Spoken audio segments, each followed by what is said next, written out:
Je ne sais pas si vous êtes au courant, mais il y a une société d'arnaque qui vient d'escroquer plus de 50 milliards de francs CFA, un peu plus de 75 millions d'euros à peu près 700 000 personnes au Mali en seulement 6 mois. Écoutez ceci. Bonjour les amis, aujourd'hui je vais vous présenter une application qui fait le tour du monde. L'application elle s'appelle OpenAI. OpenAI vient tout juste d'atterrir au Mali.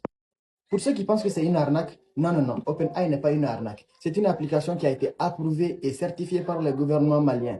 Et la publicité se passe à l'ORTM chaque jour à partir de 20h30. Si vous n'y croyez pas, allez-y regarder la télé. OpenAI a une multitude de portails. On a les portails VIP 0, VIP 1, VIP 2 et VIP 3. Pour t'inscrire dans le programme, c'est très simple. Il suffit de cliquer sur le lien que je vais laisser dans les commentaires. Aujourd'hui, on va parler d'OpenAI.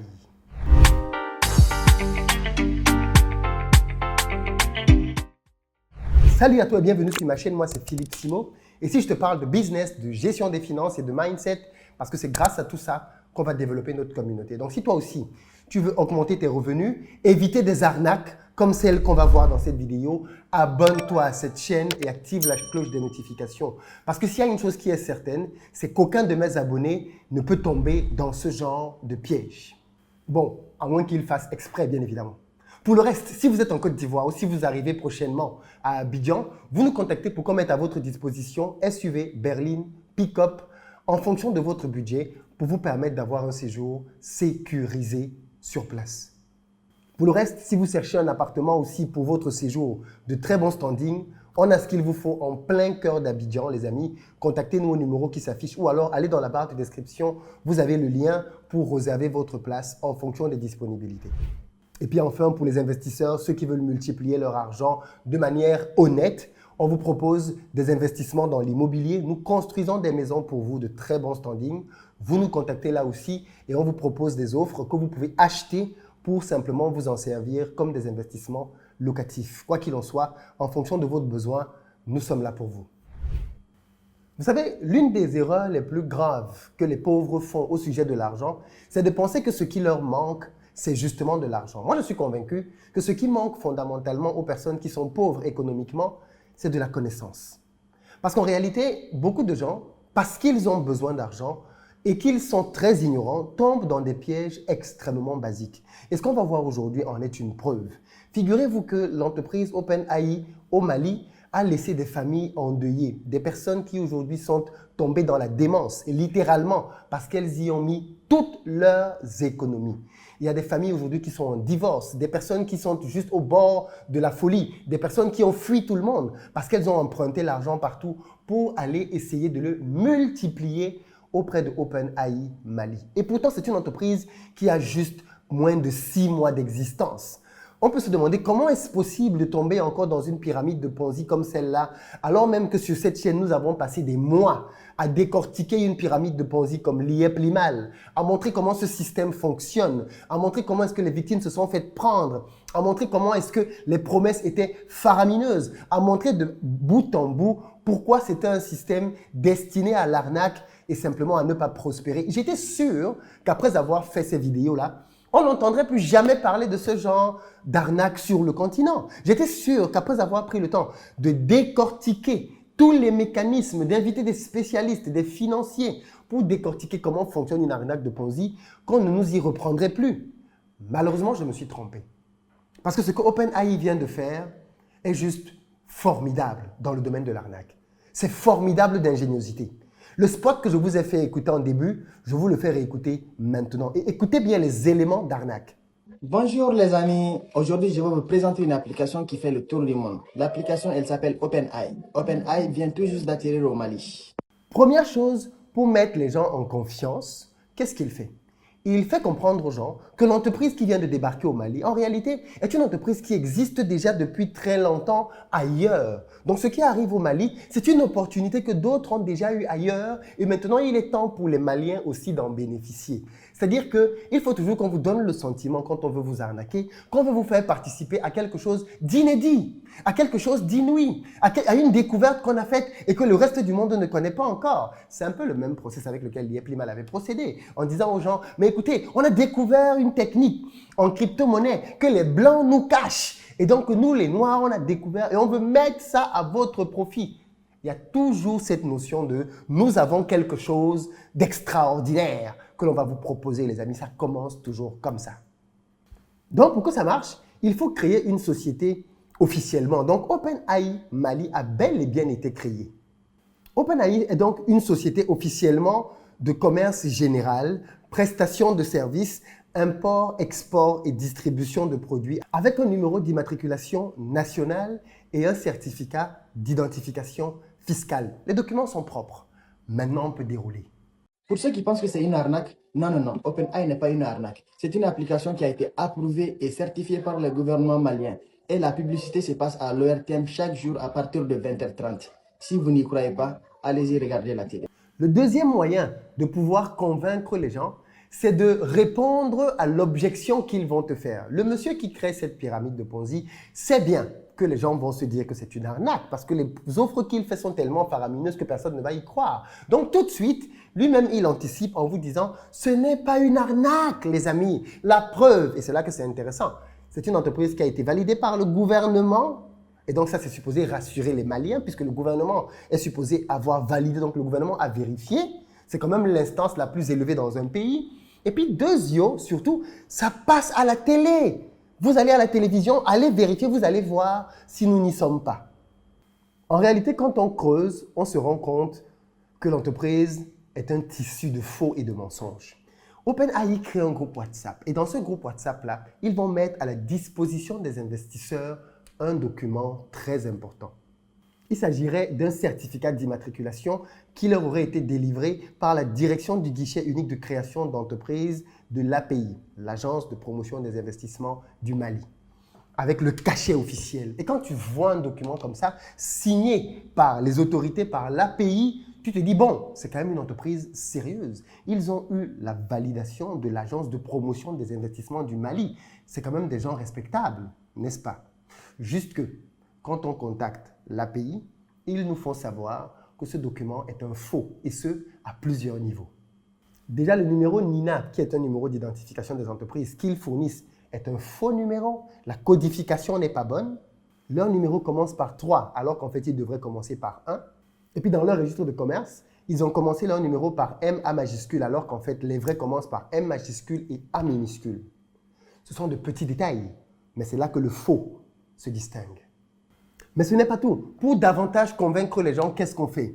Eh bien, l'entreprise va louer de beaux bureaux à Amdalaï ACI. Et ensuite, donc, ils se lancent dans une campagne publicitaire. Et pour ça, ils vont carrément à la télévision nationale, les amis. Les gars sont courageux.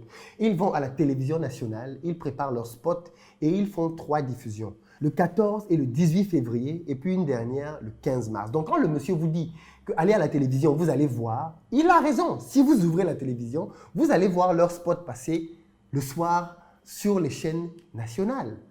On a envie de dire que la chaîne nationale, en réalité, c'est juste un diffuseur. Si tu payes pour une pub, il diffuse simplement la pub pour ta société. Et c'est simplement ce qui s'est passé. Est-ce que la télévision nationale devrait davantage faire attention aux produits qu'elle promeut sur ses canaux? Certainement. Mais dans tous les cas, il a profité du fait qu'il passait à la télévision nationale pour bien évidemment valider la crédibilité que le gouvernement lui donnait.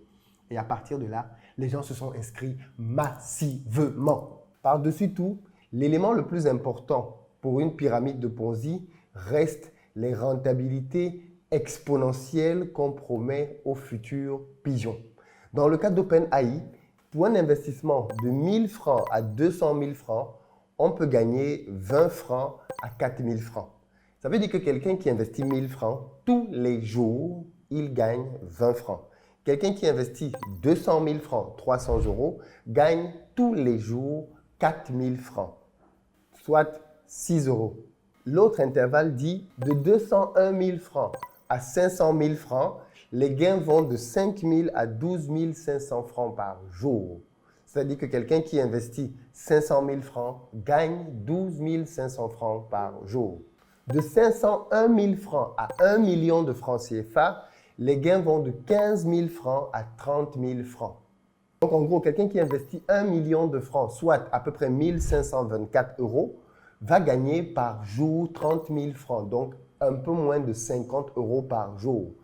En gros, tu mets 1 million de francs et chaque jour, tu gagnes à peu près 50 euros. Donc, à la fin du mois, tu as déjà récupéré la totalité de ton investissement en un seul mois. Et voilà le genre d'ineptie auquel les gens croient. Et ainsi de suite, le système va en grandissant. Et plus le montant augmente, plus c'est intéressant. Et quand vous mettez entre 5 et 10 millions, vous recevez chaque jour 6% de votre investissement. Qui peut croire à de telles choses? Et puis si vous remarquez bien, ils n'ont pas utilisé le mot OpenAI pour rien. Il s'est appuyé simplement sur l'entreprise OpenAI américaine en disant c'est simplement la même boîte. Nous sommes une succursale au Mali du grand OpenAI américain, la grande entreprise d'intelligence artificielle. Faites-nous confiance. Mais en réalité, on aurait pu quand même s'apercevoir de la supercherie si on regardait de plus près comment il fonctionnait. Ce n'est pas une entreprise qui proposait des services ou quoi que ce soit, du MLM. Non, non, non, non. C'était une entreprise vraiment de Ponzi. Pour gagner de l'argent, il fallait attirer un maximum de personnes pour avoir des commissions sur le dos de ces personnes-là. Et il fallait que les personnes que l'on a prises fassent des actions à l'intérieur du système. Ça ne vous rappelle rien? Moi, ça me rappelle une certaine société de trading de crypto-monnaies en tout cas, qui disait aux gens qu'il fallait acquérir des limos et qu'avec ces limos-là, ils faisaient à l'intérieur du système faire des échanges de limos. Ça ne vous rappelle rien? C'était le même principe. Tout se passait en vase clos dans OpenAI. Il fallait faire rentrer le maximum de personnes parce que tu gagnes sur les personnes que tu fais rentrer. Et derrière, ces personnes-là doivent faire des actions d'achat à l'intérieur du système. D'après quelques témoignages que j'ai pu glaner à gauche à droite sur le net, beaucoup de personnes étaient très réticentes à l'idée d'entrer dans cette entreprise. Mais ce qui les a définitivement convaincus, c'était le fait de les voir passer à la télévision. Le fait qu'on les a vus passer à la télévision a fini de convaincre les derniers sceptiques qui se sont dit non mais si même à la télévision ils peuvent passer, c'est que fondamentalement ce sont des gens sérieux. Vous voyez à quel point les arguments d'autorité fonctionnent? Parce que ça, c'est un argument d'autorité. Un argument d'autorité est un moyen de pouvoir convaincre les gens ou alors de les manipuler. L'argument d'autorité signifie que l'on s'appuie sur une figure tutélaire qui est puissante en faisant que ce soit cette figure tutélaire qui dise quelque chose sur lequel on s'appuie simplement. Par exemple, quand vous dites « Einstein a dit ceci », ce n'est pas moi qui l'ai dit. C'est Einstein qui l'a dit. Donc, si tu veux contester, ce n'est pas avec moi que tu vas contester, c'est avec Einstein. Voilà comment fonctionnent les arguments d'autorité. On pourra par exemple dire « telle star, telle personne a investi dans telle société ». Vous allez voir que beaucoup de pyramides de Ponzi aiment bien fonctionner comme ça. Elles vont vous prendre un footballeur en vous disant « mais tel footballeur a investi dans telle société », comme si le fait qu'il était footballeur faisait qu'il était quelqu'un qui était bon dans le domaine du business. Mais parfois, on fait beaucoup de mélanges. En tout cas, on prend quelqu'un qui a une certaine autorité, représentation dans les esprits des gens, et on se sert de lui, d'un message qu'il a pu tenir, ou même d'une validation qu'on a pu acquérir de lui, pour simplement valider ce que nous sommes en train de faire en disant « Regardez, tel footballeur a fait ci, tel joueur a fait cela, même telle personne investit dans ceci. Qui suis-je pour ne pas investir dedans? Si telle personne fait déjà telle chose, ma foi, il n'y a aucune raison de douter. » Voilà comment ces genres de structures fonctionnent. Elles cherchent des arguments d'autorité. D'ailleurs, voilà pourquoi à l'époque, l'IEP Limal avait fait des mains et des pieds pour que j'entre dans le système. Parce que si j'avais accepté d'entrer dans le système, il se serait bien évidemment servi de mon entrée dans leur système comme d'un argument d'autorité. Si le gars qui parle de business tous les jours sur Internet, lui-même est venu investir dans l'IEP Limal, vous comprenez qu'il n'y a plus rien à faire. C'est la solution miraculeuse. Et bien, c'est le même système. OpenAI s'est appuyé sur la chaîne nationale de télévision en disant, mais si même la chaîne nationale de télévision valide, si même le gouvernement, l'API, donne un document officiel, ma foi, qui sommes-nous, pauvres petits citoyens, pour ne pas aller mettre notre argent là-dedans? Conclusion, d'après quelques estimations, plus de 700 000 personnes sont allées se plonger là-dedans. Moi, j'ai vu des vidéos de personnes qui ont mis plus de 500 millions de francs CFA, donc pratiquement 1 million d'euros, dans OpenAI. Plus d'1 million d'euros dans OpenAI. C'est-à-dire que nous disons que nous sommes des pays pauvres. Mais quand il s'agit de ce genre de système, je suis toujours très surpris de la capacité de certaines personnes à aller mobiliser des fonds. Pour lancer un business, les gars n'ont pas la même énergie pour mobiliser les fonds. Mais quand il faut aller chercher de l'argent pour venir le multiplier rapidement, facilement dans un système douteux, là, les gens sont prêts à remuer ciel et terre et à trouver de l'argent pour venir le mettre là-dedans. Conclusion, des personnes ont tout perdu, toute leur économie, toute leur épargne de toute une vie. Les gens se sont endettés. Les mêmes problèmes que l'on a connus il y a de cela quelques temps avec d'autres pyramides de Ponzi. Et malheureusement, les mêmes clauses entraînent les mêmes effets. Aujourd'hui, Mamadou Barry, parce qu'il s'agit de lui, a pris la poudre d'escampette. Ses collègues aussi ont disparu. Les numéros sur lesquels l'entreprise était joignable ne répondent plus depuis le 18 mars. Donc, on parle quand même de quelque chose d'assez récent. Et donc, aujourd'hui, bien évidemment, tout le monde au Mali est en branle. Où sont-ils passés? Vous imaginez 700 000 personnes? C'est énormissime. Ça veut dire que beaucoup de familles ont au moins un ou deux membres qui sont impliqués dans ce scandale. Aujourd'hui, tout le monde les cherche. Et bien évidemment, ils ont disparu. Les autorités aujourd'hui se sont saisies du dossier et bien évidemment promettent très rapidement d'apporter des éclaircissements dessus, de mettre la main sur ces personnes-là pour pouvoir espérer rattraper une partie de l'argent et rembourser, si c'est possible, le maximum de souscripteurs. Voilà donc comment est-ce que les sociétés de Ponzi continuent de fleurir sur notre continent. Et manifestement, elles ont encore de beaux jours devant elles. Parce que tant que la masse, la foule ne voudra pas s'instruire pour comprendre comment fonctionne l'argent et comment on le gagne, ce genre d'histoire, je vous en rencontrerai encore d'autres dans les prochaines semaines, dans les prochains mois. Malheureusement, on n'est pas au bout de nos surprises. Si vous avez été victime de cette entreprise, dites-moi ce qui s'est passé pour vous. Partagez-moi ça dans les commentaires. Votre avis m'intéresse. Et je pense qu'on fera un live là-dessus pour permettre aux uns et aux autres de venir s'expliquer, s'exprimer, pour nous partager simplement leur désarroi par rapport à cette situation-là. Dans tous les cas, il faudrait que ce type de choses soit dénoncé avec la dernière énergie pour que ce type de comportement aussi soit détectable rapidement, mais aussi que quand le gouvernement met la main sur ce genre de personnes, qu'il y ait un traitement exemplaire de nature à dissuader d'éventuels autres arnaqueurs cachés quelque part au sous-quartier. Partagez donc massivement la vidéo parce que je pense qu'elle est d'utilité publique. Elle peut sauver quelqu'un parce qu'au moment où on est en train de parler, il y a forcément quelqu'un qui est en train de lancer sa pyramide de Ponzi quelque part. Et partager massivement cette vidéo peut vraiment sauver littéralement quelqu'un, une famille, un couple d'une séparation future à cause de l'argent. À très bientôt.